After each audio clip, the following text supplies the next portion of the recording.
Hey guys, it's Jordan with WTI. So we love to cook bacon, and for years I just put the bacon grease in a little plastic cup in the fridge. I don't know why. I was so excited when I purchased the Home Spirit. It's a silicone grease container. It's 3 parts. That's my grease. This is the lid, so then when you pour it in, all that gunk doesn't go in. And then this is the cover lid. Okay, so let's see. I cooked some bacon this morning. Hopefully you can see this. Goes in like so, and then it goes right there through the little colander part. But the bacon bits don't. Put the lid on it, I put it in the fridge, and guess what?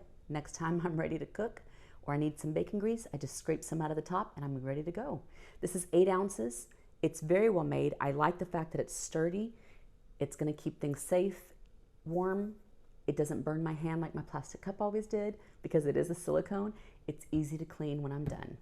So when you're ready to store your bacon grease and something besides your plastic cup, check out the Home Spirit. It's a silicone grease container, and that's my point of view.